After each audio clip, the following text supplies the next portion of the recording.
I would say that Latin America probably matters a lot more than the United States thinks, and perhaps not as much as we Latin Americans would like to think.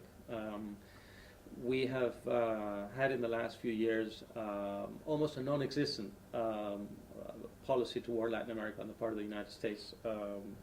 I tend to characterize it as neglect, perhaps even benign neglect, except for the drug war, which is always, of course, a very active dimension of U.S. foreign policy in general. But in terms of a Latin American policy, I think we can speak of pretty much neglect. Why that happened is a different question. Obviously, 9/11 had a lot to do with it, but other factors have contributed as well. It's a trend that's been going on for a few years.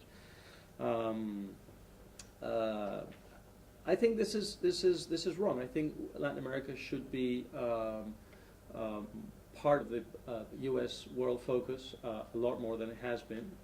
We're bound by everything: history, geography, trade, and investment flows. I mean, the trade between Latin America and the United States amounts to about $600 billion.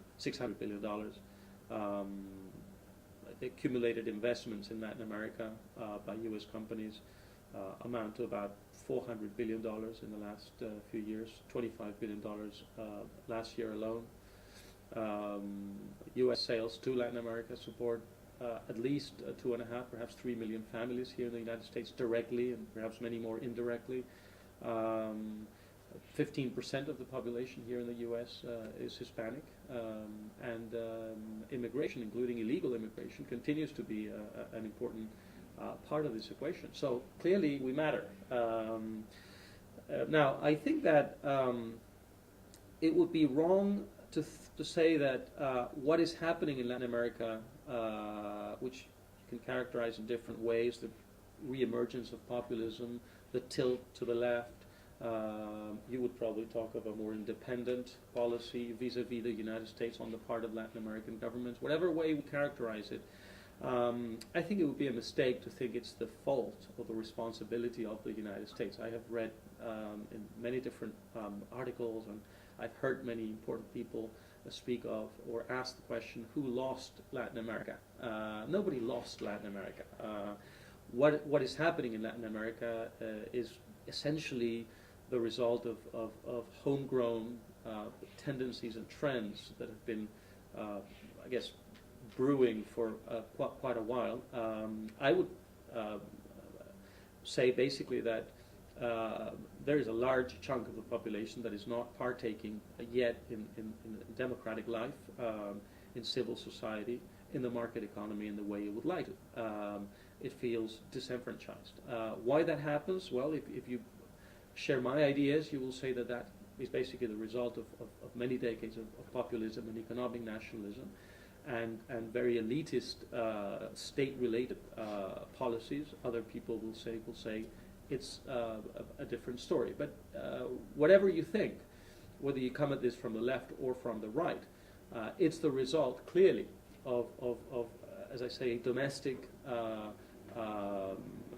impediment to full participation on the part of large chunks of the population in globalization, in the market economy, in democratic life. I think that is what is dictating the emergence of these governments that are left or center-left or populist, whatever way you choose to characterize it. I think an irony in all of this is that the policies of the Bush administration have been a lot more cautious and prudent in Latin America, to the extent that one can speak of a policy. And as I said, I don't think really you can speak of a policy, but the sporadic and very spotty gestures on the part of the United States towards Latin America, which perhaps don't amount to a full policy, have been a lot more cautious and prudent than they have been elsewhere in the world. There's a disconnect almost between U.S. policy or U.S. Attitudes toward the region and U.S. policy, certainly in the Middle East and elsewhere. You've had an emphasis on trade, but only to some extent. The United States lost the battle at the Summit of the Americas in Mar del Plata in 2005 against a number of countries that didn't want to go for free trade, the free trade area of the Americas, a continent-wide trade pact. The United States lost that battle, and then it pursued free trade agreements on a bilateral basis, but only to some extent. Countries like Uruguay wanted to pursue that avenue. The United States was very skeptical. Countries like Colombia and the United States pursued it for a while, and then the United States decided it didn't want to ratify, at least not for the moment, that fact. So you can't really say the United States has been obsessively pressuring Latin America into free trade agreements. If anything, it's been the other way around. Latin American countries wanting to have a permanent guarantee of access to this market, and the United States, a country that is now going through a more protectionist kind of mood, saying, hold it. We've got a domestic situation here that perhaps is not the right one for that kind of policy right now. The United States had a candidate for Secretary General of the OAS, the Organization of American States, Francisco Flores from El Salvador, and he was defeated by a socialist, by José Miguel Insulza, who is the current head of the OAS. You've had a number of situations in which clearly the United States was not in a position to dictate matters in Latin America, and the United States chose not to pursue those any further.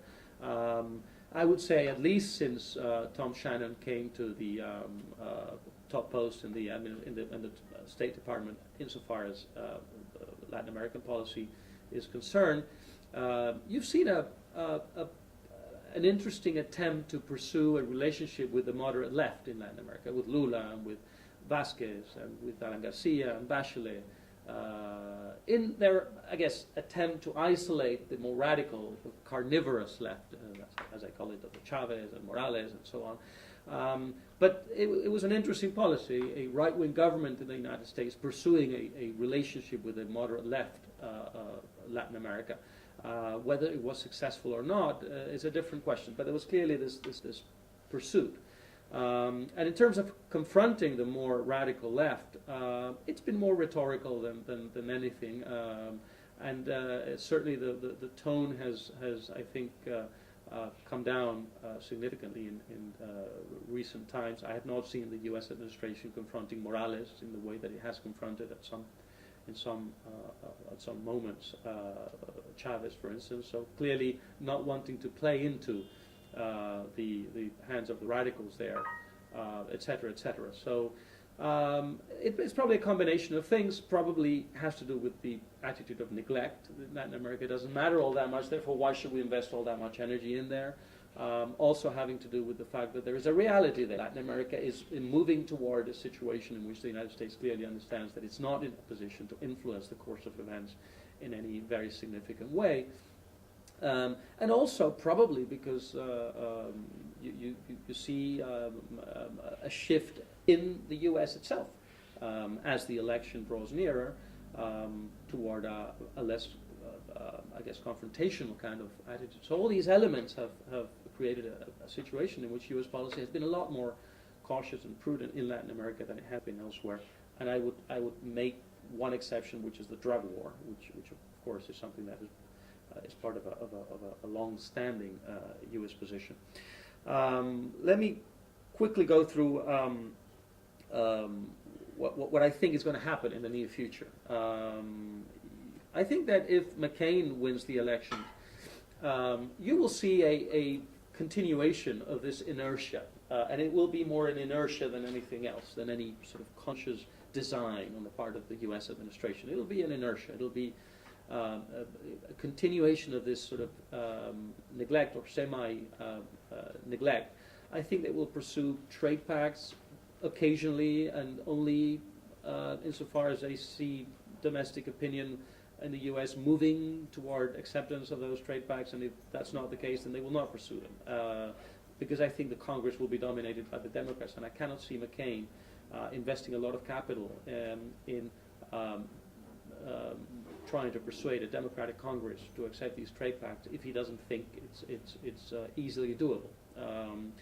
So you'll probably see that kind of situation developing. He will probably try to continue with this policy of coming to an understanding with the moderate left governments of the region, I don't see that in any way moving toward an isolation of the radical left, which is, I think, what they would, would like to see happen. I think the U.S. would like to see people like Bachelet and Alan Garcia and Lula isolating Chavez and Morales.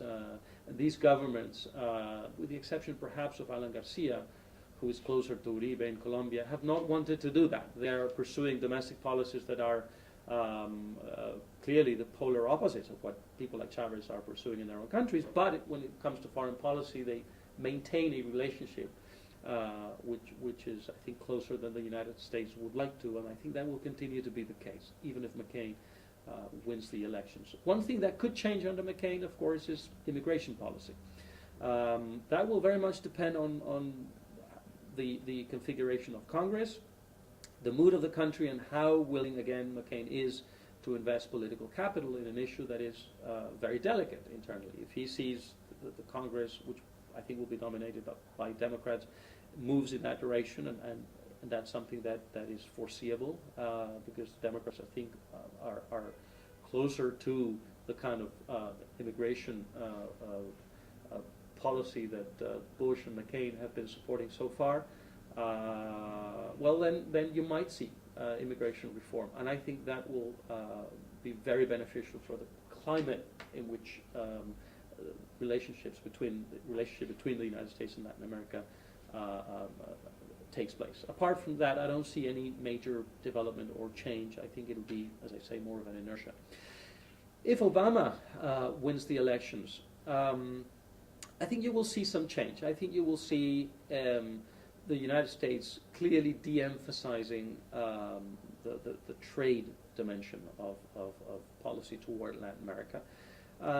In a way, that's been happening already because of domestic opinion in the United States, because of the Congress, which is now dominated by Democrats anyway. So clearly you have seen a shift, move away from this very enthusiastic pursuit of trade pacts with Latin America that was the dominant, I say, trend in the Bush administration until recently.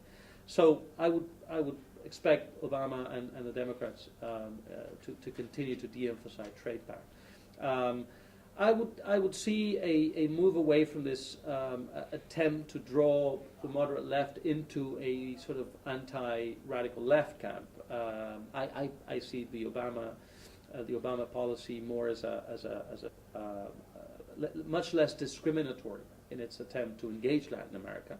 Obama gave a speech in on Latin America in Miami recently, where he clearly spelled out that was his intent.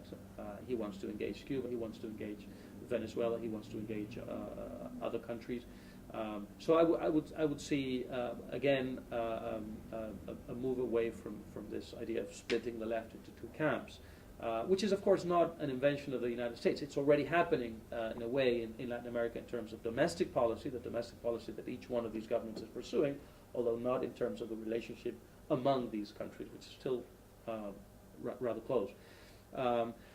I would see a Democratic administration moving toward immigration reform, and as I said, in so far as that reform will involve some kind of path to legalization for most immigrants here, clearly that will create a very positive climate for the relationship in the near future. Other pursuits that Obama spelled out, I think, are more idealistic than realistic, and probably will run into trouble. The partnership with Latin America for alternative fuels.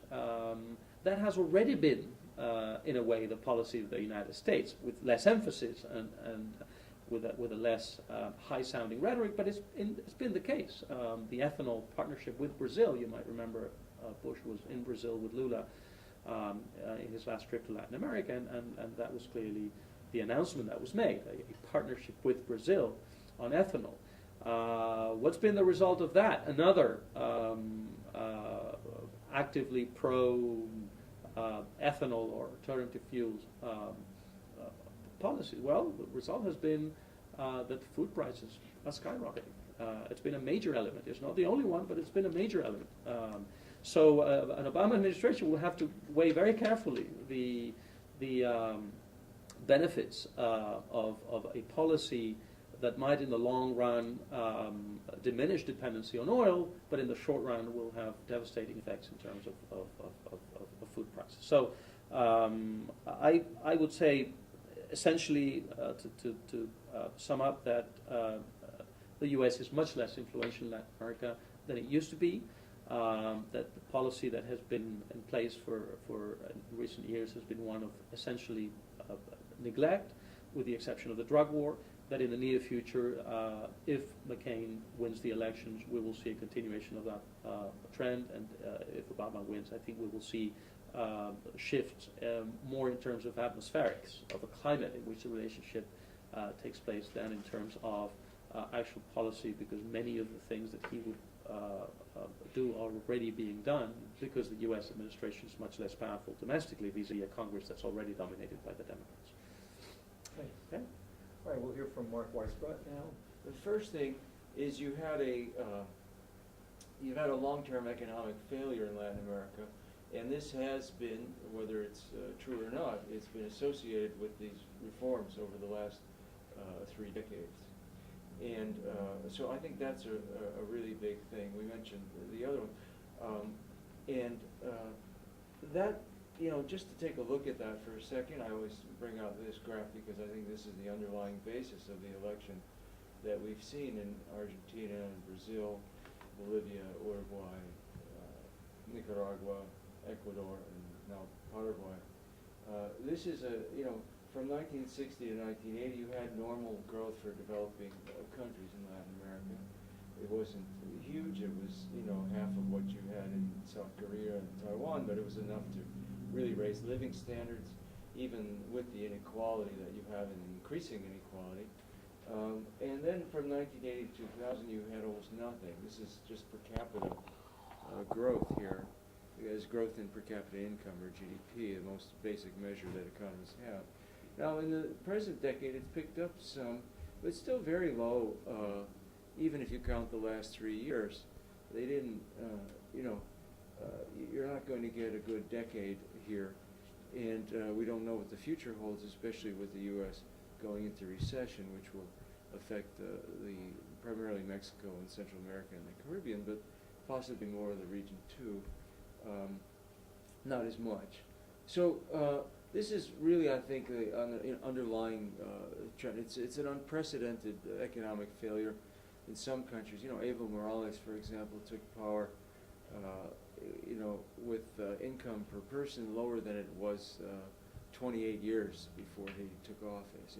These are failures that are unprecedented in the history of, well, they're rare in the history of capitalism. They're certainly unprecedented in Latin America. So what I see, I guess, is besides what Alvaro talked about, which I agree with, the people being disenfranchised, the political aspect of it, and this democratization taking place, I also see in people getting a voice in the political system for the first time in a lot of these countries. I also see these new governments looking for new ways to make capitalism work after a long period of unprecedented failure. And so I think that's going to continue, and I think because the United States government doesn't really recognize that, they don't, they've never really acknowledged that there was a failure, because they don't really want to talk about the reforms that failed. And I'm not saying all the reforms were bad either. Some of them were necessary in different countries at different times. It's just the entire package, which is referred to in Latin America as neoliberalism, clearly ended up with a major failure in the vast majority, really almost every country. Only Chile has grown faster since 1980 than before. And so that, I think, is one of the big driving forces. These are just the policy changes which everybody is familiar with that have taken place. And again, you have the United States still really pushing these and saying that you just have to do more. And the governments in the region, the left of center governments, are all going in a different direction. Even Lula, for example, has not he's maintained some of the policies, some of the macroeconomic policies of his predecessor, certainly monetary policy, but they've eased up some on fiscal policy, and they certainly put an end to the privatizations, and they they vastly increased the minimum wage, and so there's changes there that definitely departed from previous policy, and I think you're going to see more in that direction there. And of course, some of the other governments had very drastic macroeconomic change, including Argentina, which made a real stable and competitive, real effective exchange rate the target for their central bank, which is something that neoliberal central banks don't do. It's very important macro policy, much lower interest rates, and had a very defaulted on $100 billion worth of debt, took on the IMF. That whole story was a huge break with the past. You have other governments now too, Bolivia, Ecuador, Venezuela, for example, all of them, instituting policies that were not really allowed or considered under the old regime, with different degrees of success. So that's one thing I would emphasize, just so you see the importance of how, what difference policy makes. This is just a graph of Brazil and South Korea. You can see until 1980, both of them were fast-growing countries, with Brazil considerably higher income than Korea. Korea continued after 1980 to grow rapidly, and Brazil did not. It has hardly grown at all, about 0.5% annually per capita. So that's the difference. South Korea now has a living standard similar to Western Europe, and Brazil is still a middle-income country with an enormous amount of poverty. That's the difference. This is what I think Latin America has foregone. This was the possibility that Latin America had, not the whole region, but various countries, and the whole region would have benefited if it had continued with some successful economic policies. Those are just the countries. And, on the free trade agreements, I guess I would differ a little on, you do have obviously resistance to these agreements. We don't call them free trade, by the way, at CEPR, because they're not. They raise some barriers and they lower others. And from an economic point of view, the barriers that they raise are often more economically important than the ones that are lowering, especially in Latin America, where these countries all have pretty much market access for almost everything they want to export. So the barriers that they raise, for example, around patents and pharmaceuticals, can be more important economically than the lowering of tariffs, which again, in many cases, comes out to be very little. So this is, I think that the United States government is still pushing the agreement. They're divided. Obviously, there's opposition in the Congress, but they can't really get anywhere. I mean, it was a lame duck Congress in Peru that passed the agreement. There's enormous resistance in Colombia. The free trade area of the Americas, which fought for 10 years, is dead. So the trend of the world is moving in another direction. The WTO is having enormous problems completing this negotiation that's been going on for more than a decade as well. And I think it's partly because of the recognition of failure. That is, not that trade is a failure. Trade is a very important engine of development. And so can foreign direct investment, which is a huge part of these agreements, can also be an important engine of growth and development. But it has to be used in a manner that, like China used it, which was done outside of the World Trade Organization for most of the last 30 years. And it has to be done in a way where governments can actually choose a development strategy. The abandonment of development strategies was really one of the major policy changes of the last 25, 30 years, and that's one that these governments are now reconsidering. This is just a little bit, people don't know, I think, in this country very much, the U.S. support for the coup in Venezuela and its subsequent efforts, tacit support for the oil strike, funding of opposition groups, all the things that the United States has done in Venezuela. That's part of the equation, too.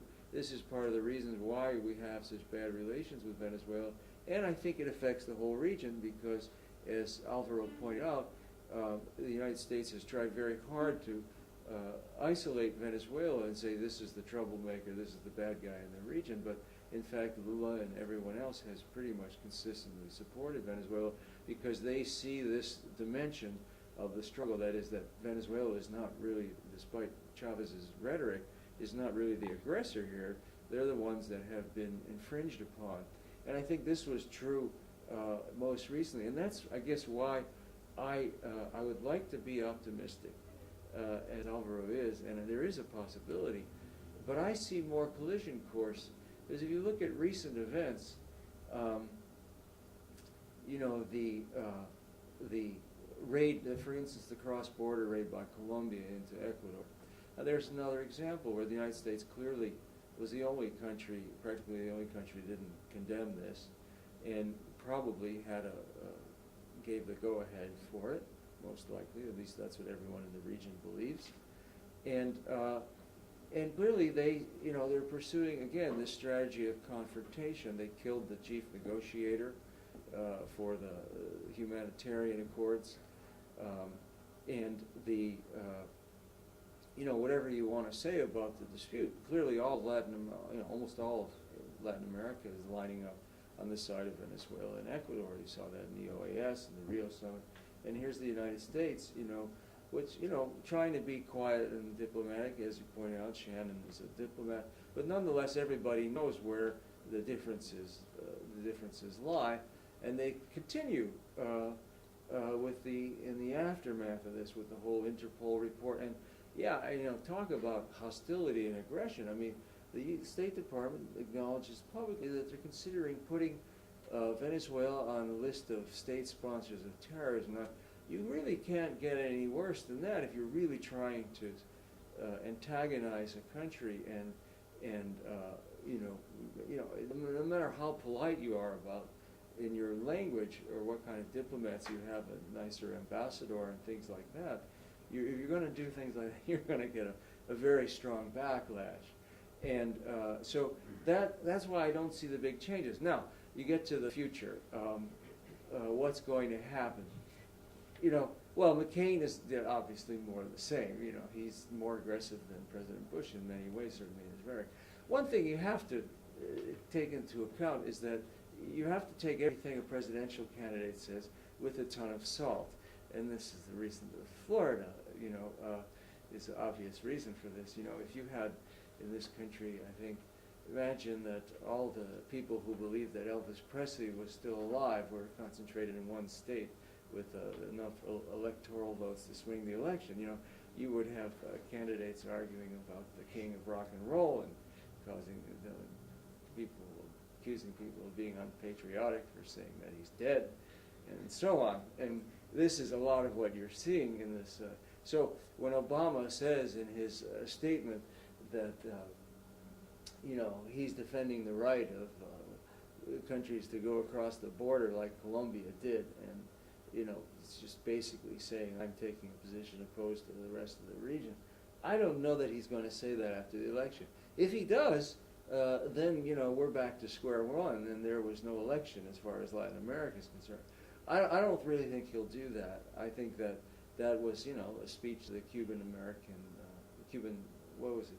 Cuban National Foundation. Yeah, it was the Cuban American National Foundation. So, you know, we don't really know. I don't think the campaign rhetoric is really going to tell us very much about what U.S. policy is. But here are the economic trends, I think, that will push it in the direction that it's going. One is that, again, the United States is not really recognizing the failure, you know, the economic failure or the attempt of the countries to find new ways. And these are not particularly radical ways. Many of them are in place all over the world, including Latin America, you know, 20 years ago, 10 years ago. Two is the United States economy is going to become less important to Latin America in the next few years, especially because we're heading into a serious recession, and our trade deficit is going to shrink some. And so it's quite possible even that if you measure it in non-dollar currencies, that the and you know, we've done a couple of papers on this, that the exports to the United States will not even grow. So it won't present the market to Latin America that it's presented in the huge and growing market that it's presented in the past 10 or 15 years. And I think that's going to be important. And three, I think some of the changes that are taking place in Latin America are becoming institutionally permanent. Now, these are just beginning. Some of them, you know, the Banco del Sur, the UNASUR, the expansion of Mercosur, but all of there's a definite trend towards regional economic integration. And you see a real commitment in this regard with the new left of center governments. And I think, again, it's all of them. It's not just the more what Alvaro called the carnivorous ones. I guess I'm part of the vegetarian left here, so I shouldn't be associated with that left. But I think it's pretty much across the board. And the fourth reason I would say is there's still very little recognition here, partly because so little attention is paid to Latin America, but partly because of not understanding the underlying economic basis of these changes, that you won't see a big policy. It's very hard to see a big policy change without some recognition of any of the mistakes in the past. Maybe the lack of interest in Latin America is because there's no oil, only Venezuela. Would that play a part in all this? Yeah, I mean, I think, well, there is oil, and I mean, obviously Venezuela, and there is some interest there. I mean, as I said, the United States has done as much as it could do, I think, to undermine that government, and is still doing it with this stuff about state sponsors of terrorism, things like that. So they tried to delegitimize the government, and oil's a big part of it. And we do have this historical problem with oil states. They either become client states or they run into serious trouble with their government. This is true in the Middle East, and I think it's true in this hemisphere as well. And but I think, you know, what Alvaro said was true too. There's a lot of distraction because of the Middle East. I think that's one of the reasons why our government hasn't done more. And I think in a way Latin America has been blessed by that. You know, Stephen Kinzer had a nice piece in The Guardian recently where he said that, look, you know, Paraguay just had an election. 10 years ago we would have been worried about a military coup, and now it's a remote, fairly unlikely possibility. This is because, you know, some of these changes are becoming structural, the loss of U.S. influence. And I guess there is one piece of the explanation that I left out, which is a huge part of it, I shouldn't have, and that's the IMF. You know, the major avenue of influence in Latin America was the International Monetary Fund. This is true for developing countries in general. And it's not because they loaned so much money, but because they had this creditors cartel arrangement where if you didn't accept conditions for the IMF, you didn't get money from the other multilaterals and the bilateral, you know, the countries, the bilateral agencies, USAID, Inter-American Development Bank. And that whole thing has broken down almost completely. Lending to Latin America from the fund itself has dropped from like 20 billion to less than $1 billion in the last few years, and that whole thing has collapsed. And I think that's a major change in U.S. influence. And again, it's not just in Latin America; it's really in middle-income countries throughout the world. Well, I would say that there is oil, and the United States probably takes for granted that that oil will continue to be supplied. If it wasn't the case, then it would probably be worried, and that worry would probably translate into attitudes and perhaps even policies. Despite the rhetoric, Chavez will continue to supply oil to the United States. He could not afford not to. His entire political design rests upon the revenue that comes from that, and the idea of substituting China for the United States as a partner in this is not serious. I mean, the cost of transport would just be staggering. There's no way he could afford to do that. He's a disciplined and punctual and almost obedient supplier of oil to the United States, and the United States knows that. So there isn't too much worry there. There's more worry as regards the supply that's coming from Mexico, which is absolutely crucial as well, because it's drying up. the reserves are drying up because of a lack of capital in Pemex, capital investment in Pemex on the part of Pemex. The reserves are going down, especially the most important project they have down there, which is called the Cantarell project, which accounts for about 2/3 of the entire oil production of Mexico. And because it's drying up, there's a serious risk that in the next 2 or 3 years, output will be halved. So that will become, I think, an issue at some point, except that, of course, there is a very much a pro-US government in place right now. So that's not something that would trigger immediately a hostile policy. I think, if anything, it would trigger a sort of friendly pressure to try and open up Pemex and the oil industry to private investment. The Mexican government is trying to do that anyway, except it's an extremely sensitive issue in Mexico, and they're in the middle of a huge debate about that. So I think that's the reality. There's also, or there was an effort to try and replace oil with natural gas at one point, but of course the developments in Bolivia complicated matters, because the idea was to have Bolivia supply oil to California and even to Mexico. Not oil, natural gas to California and to Mexico. But of course, the internal politics there stood in the way, and the only alternative supplier might be Peru, where important discoveries were made in not so distant past. But a lot of that is being supplied elsewhere anyway. So I don't think natural gas will be a viable replacement at this point or in the foreseeable future. Question, and now there's increasing research coming out saying that it isn't actually a net positive. Even the sugar cane may not be ethanol may not be a net positive contribution in terms of climate change.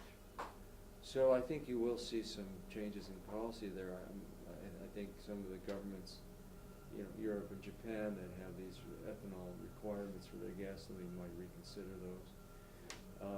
And Alvaro already mentioned the problem with the food. So, no, I don't. I mean, it can be done, but I don't think it's good policy, and I think there will be some changes in the next few years.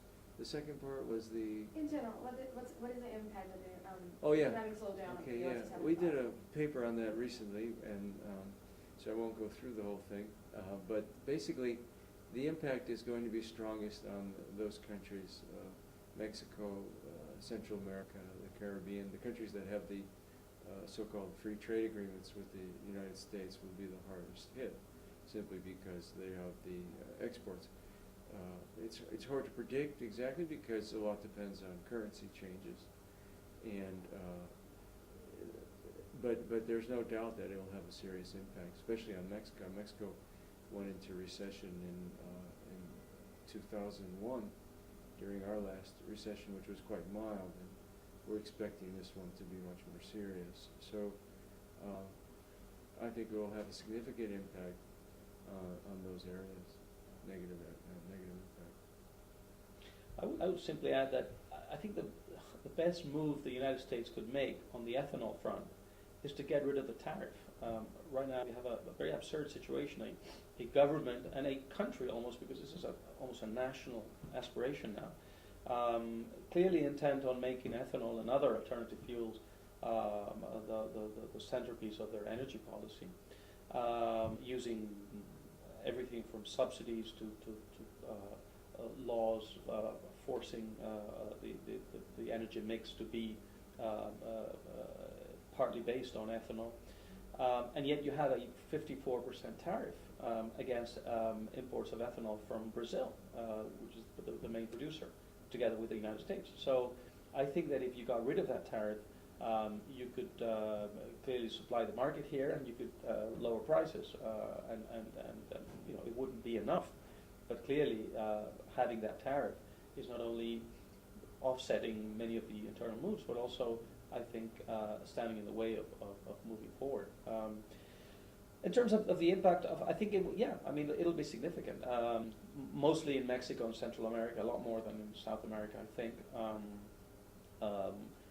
It's said in South America, it will depend on whether the sort of drop in demand here for imports will or will not be offset by the drop in the value of the dollar. Obviously, if that trend continues, that will make imports more expensive, and so that might complicate matters even further. But if the trend changes and those imports become cheaper, then I think Latin America will continue to export.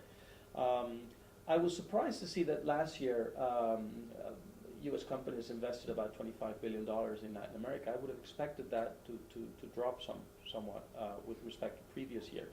But perhaps it just means that the crisis hasn't caught up with those foreign investors yet, with those American investors in Latin America yet.